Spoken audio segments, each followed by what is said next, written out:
Well, today we are going to be deciding on and starting on really the single biggest decision in the entire vet build's life. How we decide to do this will completely dictate so many other aspects of the build. As such, it's something we have to consider very carefully, weigh the pros and cons, and try to come up with the absolute best solution. So what we are deciding between is big single turbo, smaller twin turbos. Now there's pros and cons to both. We've got a decent plan for either or, and whichever one we decide on will drastically change how everything else goes together on the car.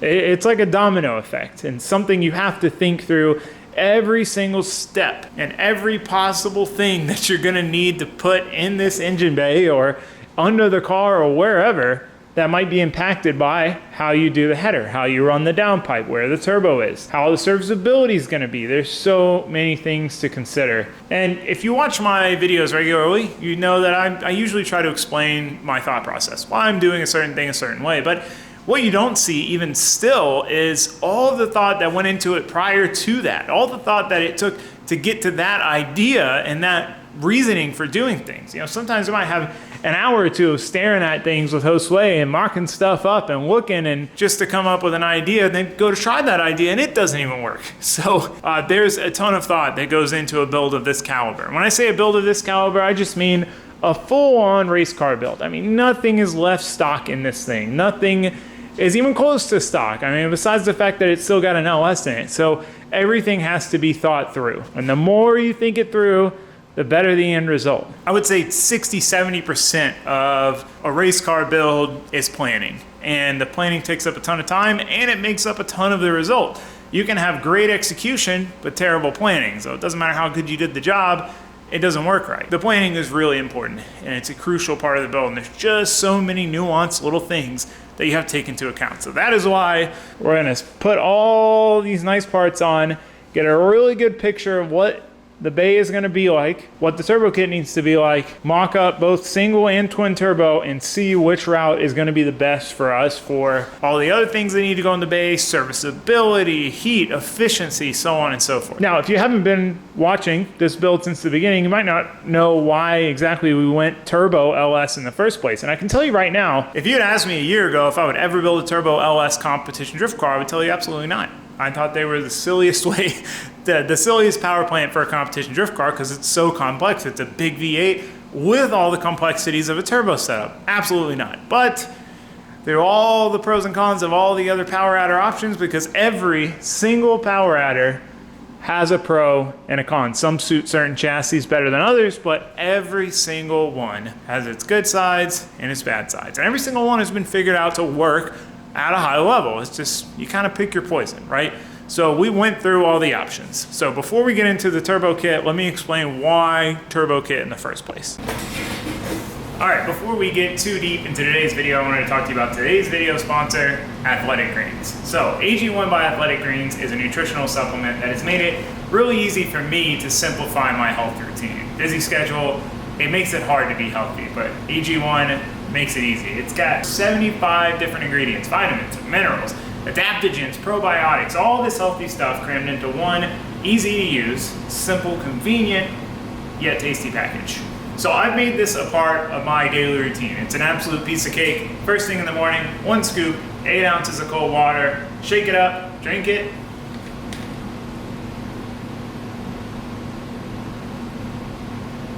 So smooth. And we're good to go, right? What it has done for me has been amazing. The mental clarity is probably the biggest thing. The energy is really nice, right? Working late nights, trying to get projects done, but the mental clarity, just being able to better keep track of things in my head. I'm trying to keep track of so many different things. This project needs this, that project needs that. Oh, I've still got to order this. I was planning on doing that tomorrow, but I can't do it until I get this part. So we're gonna do this, and there's this event coming up in tires, and we need it. It's so hard. My brain's going in so many different directions, and this has helped me just keep focus on what I need to, the task at hand. And it's so easy. It's absolutely just a piece of cake. So if you're interested in simplifying your health routine and getting those vitamins and nutrients that your body needs and craves without really any of the hassle, go to athleticgreens.com/Taylor Ray with 2 R's because Athletic Greens is giving you guys a 1-year free supply of immune supporting vitamin D, as well as 5 free travel packs with your first order. So definitely check it out, athleticgreens.com/Taylor. Great, 2 hours. So that being said, we need to get back to work. Let's get to it. So if you're unfamiliar with the car, I basically bought an unfinished Z06 Racecar build. It's an aluminum chassis. This is not that chassis. We switched to a steel chassis. We basically bought the car for parts. And it came with this Borowski race engine. So this is a 427 LS7 heads, crank, rods, pistons. It's got a Daly's 6-stage dry sump, high vacuum setup, and it came with a turbo setup on it. The original plan when I got this car was to sell the engine, sell the turbo setup, sell some other stuff, be into the dry sump and all these other parts for free or profit, and then put, like a 427 high RPM NA combination in it. Now, 2 things changed that for me. Thing 1, it really would just be a light improvement from my LS Miata comp car. That car makes just under 500 wheel, weighs 2,500 pounds. This thing would have probably ended up around 2,700 pounds if we kept it light, make probably 100 more horsepower. With the NA combinations, unless you get absolutely wild, you're really gonna peak at about 600, 650 wheel. And that's a shaft mounted rocker, 427, 454, high compression motor. It's really difficult to get above that without going with a tall deck block and all sorts of crazy stuff. And I used to think that NA was the best because naturally aspirated, simplest, least complication, but there's a trade-off. So this motor has hydraulic lifters. So we don't have to adjust the valves. We don't have to worry about the valve train. It's simple. It's just an upgraded version of the OEM setup. Whereas when you want to make power NA, you got to rev it out. When you rev it out, you've got to have a stable valve train. So you got to go shaft mounted rockers. You've got to adjust your valve lash. Realistically, at least every event. You're also dealing with a car that's only going to run on race gas and so on and so forth. So even an NA combination has its pros and cons. When you're revving the motor to 8,000, 8,500 to make the power, you're putting strain on it just in a different way. This is having strain from the boost, the turbo, but it's not living at a super high RPM. The NA doesn't have the turbo and doesn't have that strain, but it has the strain of being at a high RPM. So suffice to say, after thinking about it more, and with the change of venues for the Clutch Kickers competition series that we plan to compete with this car in, I realized that just regardless of any of those things, 600 was not gonna be enough. 600 was just not gonna do it. We were gonna be limited. Now, I thought, okay, well, we could do an NA combo that's set up to take some nitrous. Really, we're gonna need a 200, 250, maybe a 300 shot, depending on the track, who we're competing against, how gripped up we've got the car. So now you have the nitrous complications. And the biggest thing for me is the prep work, right? Having to bring multiple bottles, having to maybe even have a fill station in the trailer. When you start running a 200-300 shot and you're practicing drifting, I mean, you're going through a lot of nitrous. Having to deal with changing the bottle every 2-3 laps, that's not something I want to do. I mean, I know this car is definitely going to require maintenance, but I want it to be as turnkey as possible. I want the least things that we have to do every round because we're a small team and we got to make it as easy as possible on ourselves. So that was the big thing for nitrous, not to mention generally if you're running that much of a shot to really make the power, you've got to run 2-inch primary headers, which now you get into very difficult to build a 2-inch primary header that's easy to remove and install. And really you would want to go to like a 2 1/4 if you could. So nitrous was off the table. So the next option, the one I really wanted to do, was a supercharger. Whether centrifugal or a roots blower, I really wanted to do a roots blower, but ran into some complications there. And I really tried to work this one out, but there was just too many compromises I was gonna have to make. So the problem with the supercharger is the chassis. So if you look here, this is our damper. We do not have enough room here to add another belt drive. Now they do make setups that have a big belt drive and then a smaller belt drive. I would have to get rid of my dry sump, which I'm not willing to do, because a dry sump is a huge, huge thing to keep an LS living in a high demand application like a competition drift car. Not willing to sacrifice on the dry sump. So that's off the table, but even if it was, it basically uses a jack shaft to another serpentine belt to then run your accessories, and then you have the big rib to run the supercharger. So the only option to fit it with the dry sump would be to either run it all off the same belt, which is just does not work for drifting. Drifting is very, very hard on supercharger belts because it's not like drag racing where you accelerate and you have, maybe the gear changes, but you're pretty much wide open throttle. No, in drifting, sometimes you go from wide open throttle to fully off the throttle to wide open throttle to fully off the throttle. So you gotta imagine you're spinning the supercharger up to a really high speed, stopping.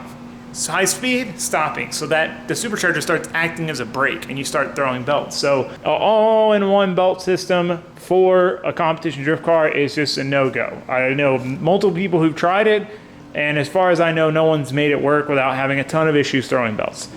So then that leaves us with, okay, if we need to add another pulley, we got to move the engine back at least an inch. Now, since we decided to put a front mount trans in here, which is a whole other topic, the tunnel necks down dramatically. And it's already a bit of a squeeze. You've basically got to pull the trans back, and as soon as you can get it out of the clutch disc, angle it down aggressively to get it out, otherwise it'll get hung up in the tunnel. So my fear was if I move the engine back an inch or so, I'm not going to be able to service the trans in the car. I'd have to pull the engine and trans together, which kind of defeats a huge reason for going with the front transmission setup. So that was off the table. And then another thing that I didn't really think about because I didn't even get that far is the wiper cowl. So as you can see, the engine tucks way under this wiper cowl.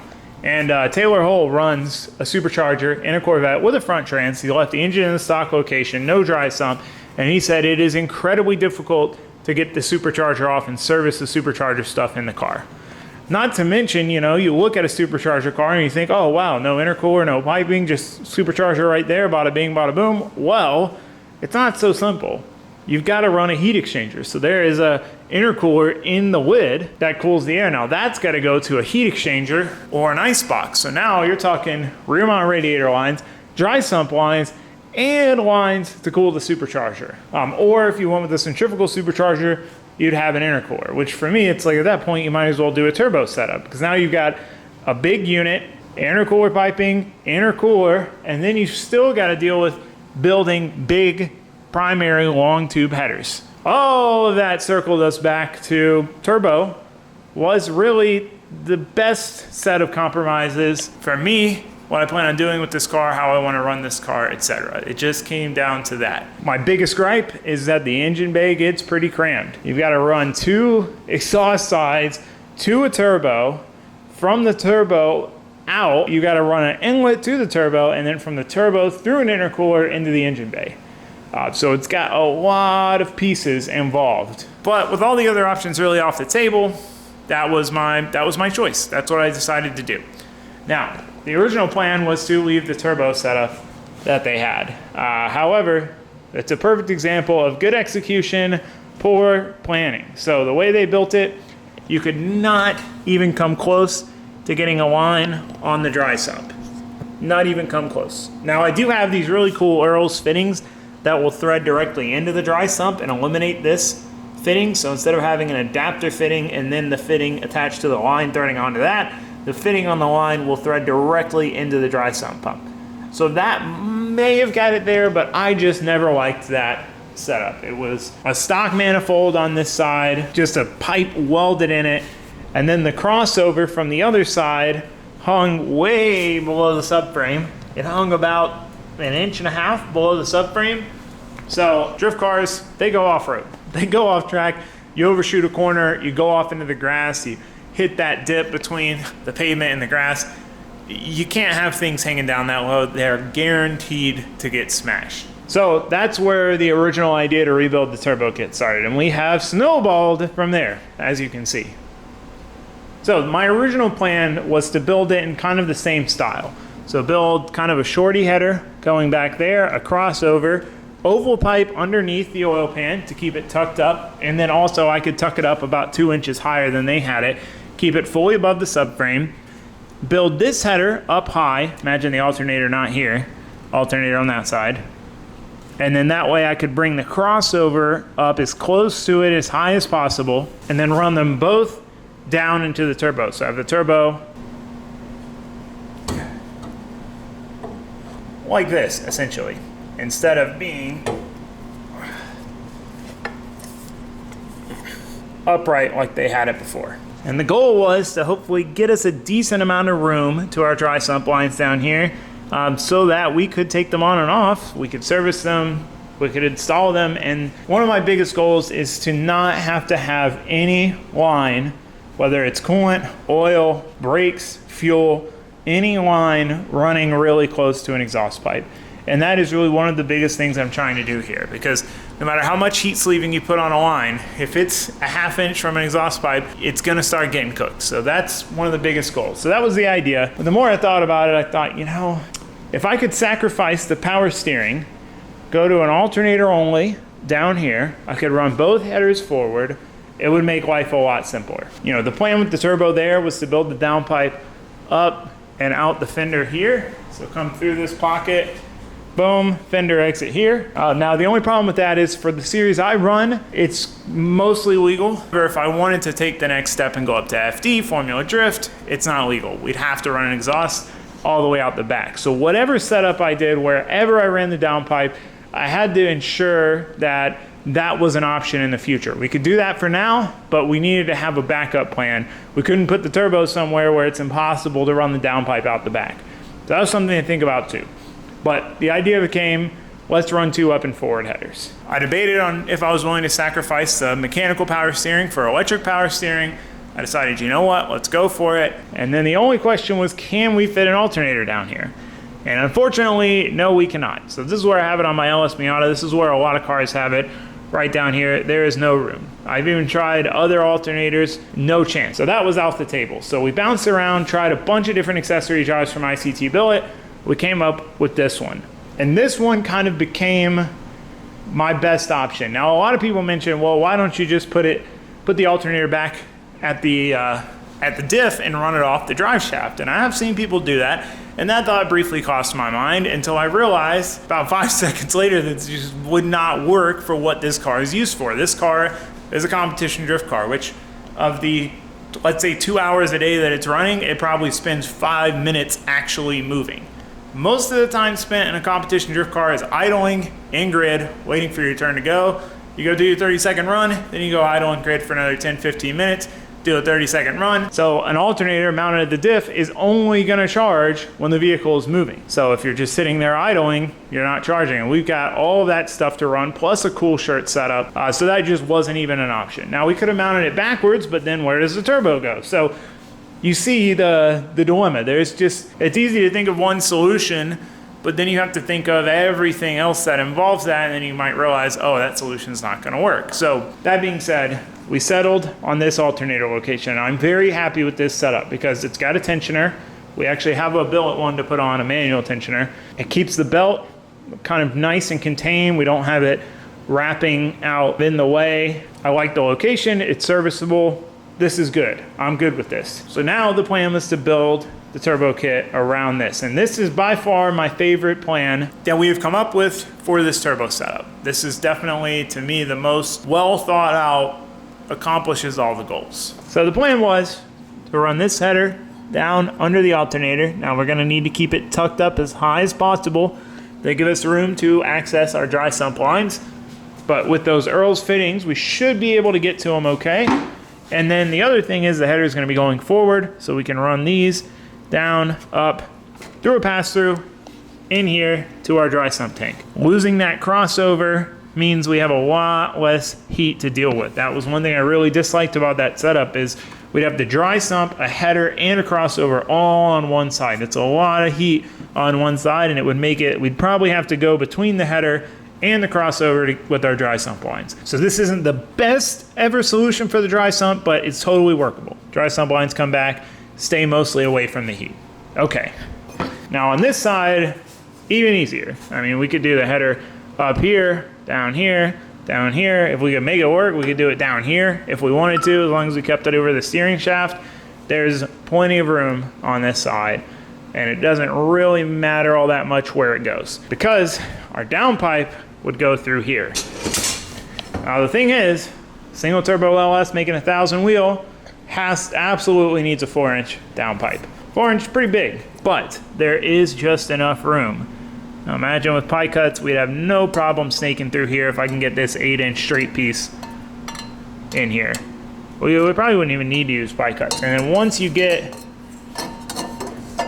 about here, we've got all the room in the world.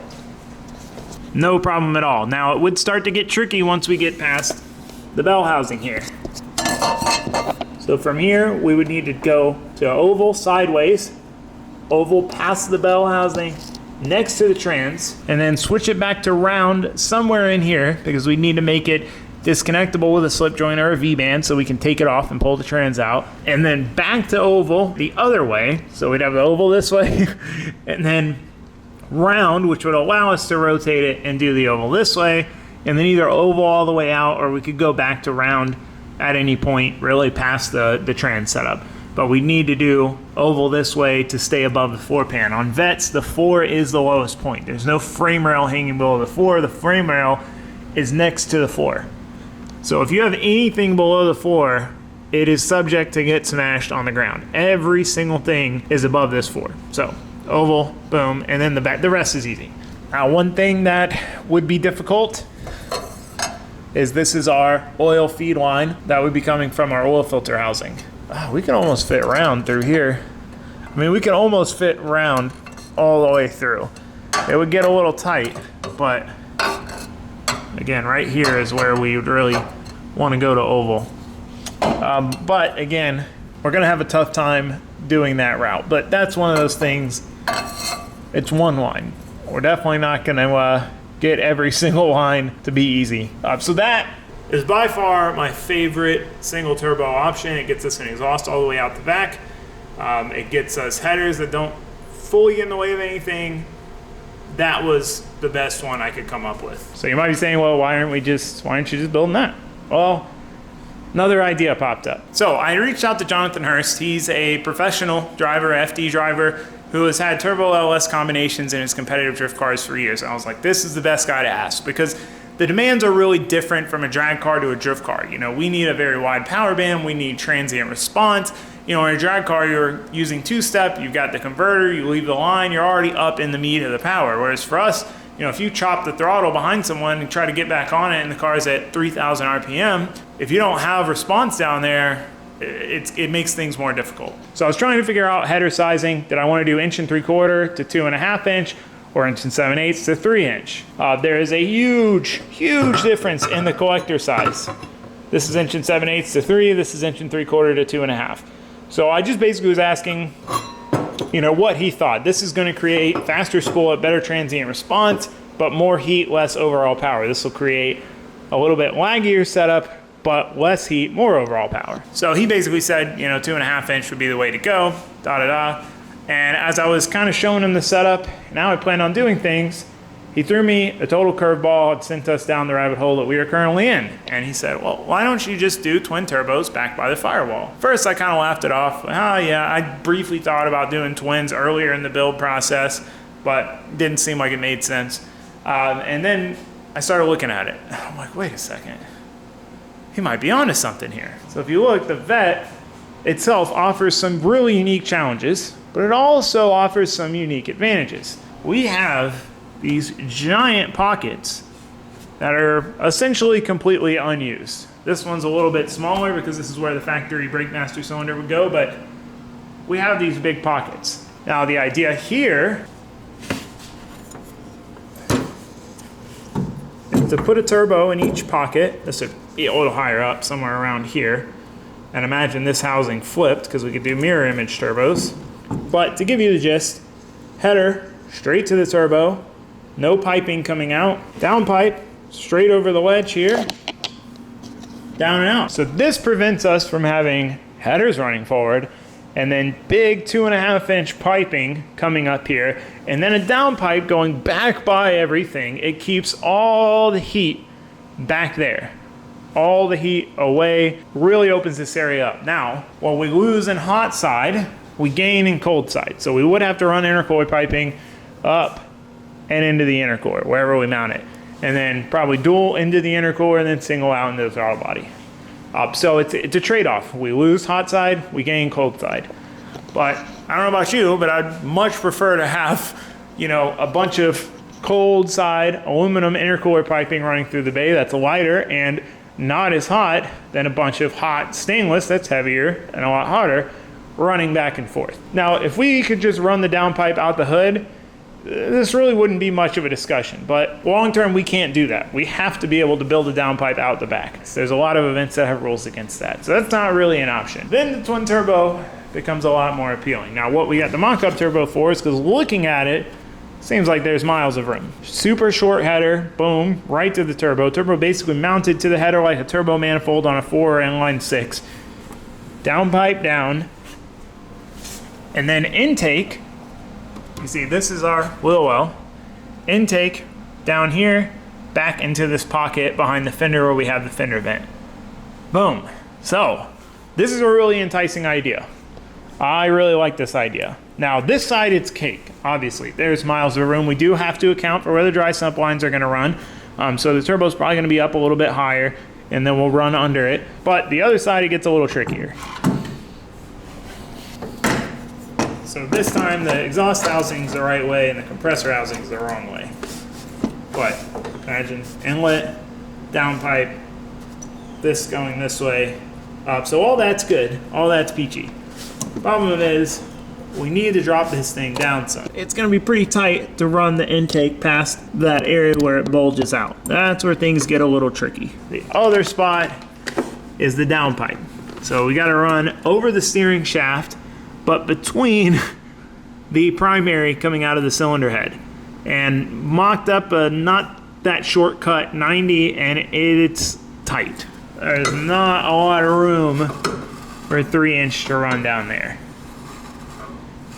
But if we can give ourselves enough room for 3-inch, that's really my only con with this setup. My only gripe is that downpipe on that side. Because again, we have to make this serviceable. We don't want this to be something where to take the downpipe off, you've got to pull the header and the turbo manifold and all this stuff. We need to make this as serviceable as possible. But I really, if we can make it work, I really want to do the twin turbo setup because again, it keeps all the heat back there. Not only that, but it puts the weight of the turbos back by the firewall towards the center of the car instead of a 50, 60 pound turbo hanging out here way in front of the front wheels, not to mention all that hot exhaust piping. But we need to assemble some things on here and see if it's really gonna work or not. So I know that was long-winded, but that was kind of the point, was just to explain the thought process, how we got from A to B, or really A to Z. There was a lot of steps along the way, but that's how we got here. That's how we have these two options. So we have our big single. I want to mock this up. We've got the intercooler over there. I want to get that bolted in. We would have to modify it for the twins. I want to mock up the wastegates. We got the wastegates. We've got our Motion Raceworks wastegate merges. We've got our Icon throttle body with our quick seal adapters. Those go straight to our intercooler pipe. Super nifty setup there. We've got our plug wires. That's another important thing we have to build around. And we have our Plasma Man Borowski intake manifold. This thing has not seen this engine since it came out of the other car. It's been a while. So I'm excited to get all this stuff on just in general and see how it looks. So probably the most accurate, let's quit the jibber jabber and get to work I've ever said. Let's quit the jibber jabber, get to work.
That plus 40 mil.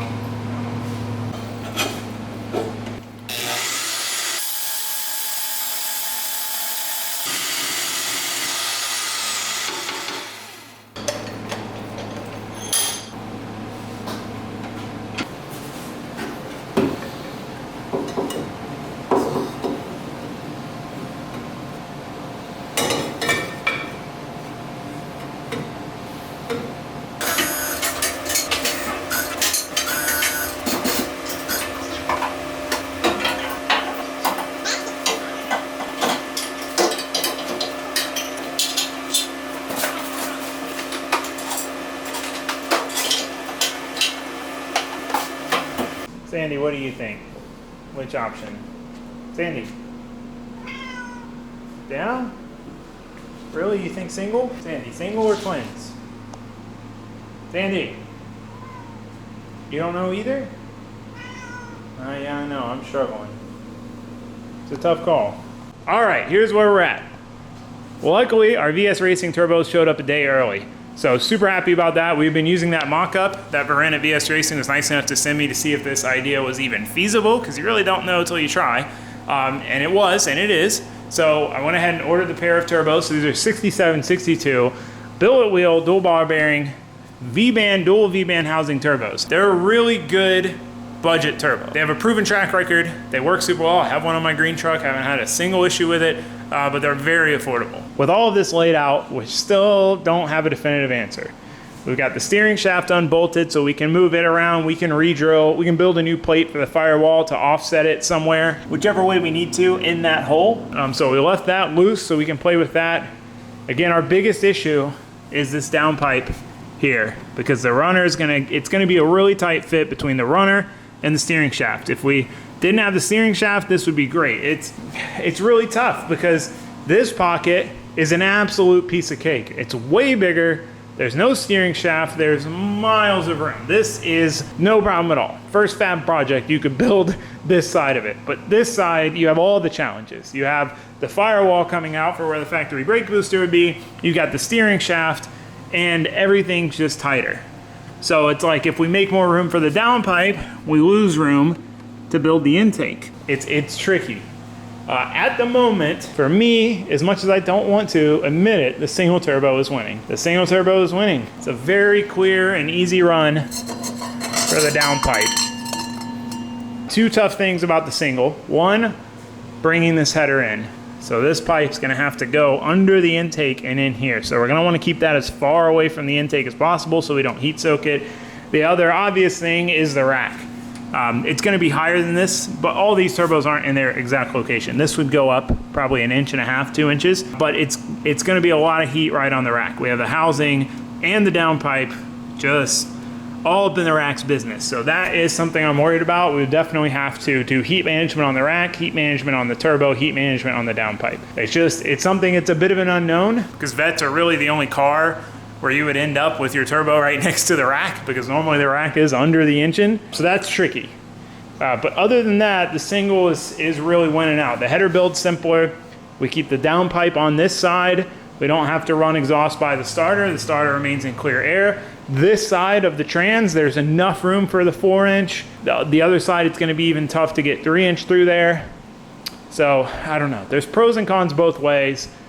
We also got in our little, we call them Lego blocks. So these are basically mock-up pieces where we can build a header out of these plastic pieces. The idea is you just copy that to steel so you don't waste, cuts on steel and get it wrong. But for us in this situation, it'll be great because we can mock up what a header would look like here and see if there's any chance that we can fit a downpipe through. We've got the visualization of what they would look like. Single looks really cool up here in the front. Twins look really cool tucked back by the firewall. We need to see if this is even gonna work. Because if it's not gonna work, it doesn't matter what the pros and cons are. So let's try this out. Never used these before. See what we can make.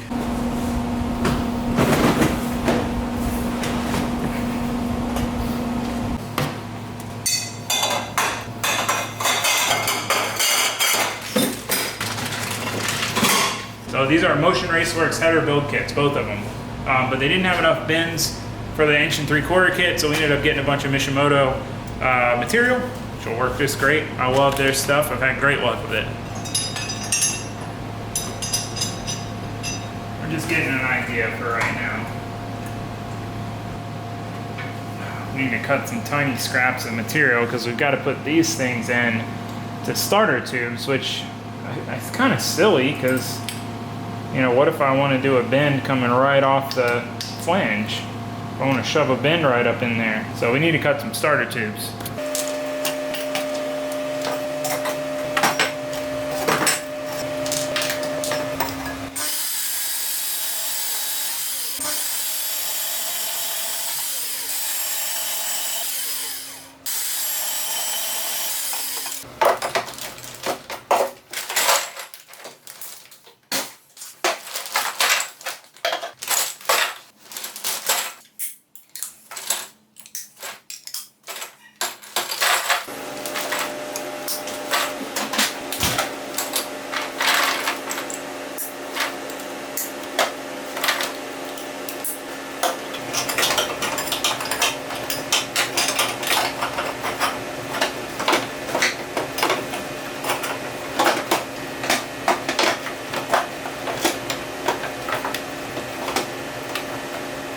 right, well, I think it's safe to say that ain't gonna work.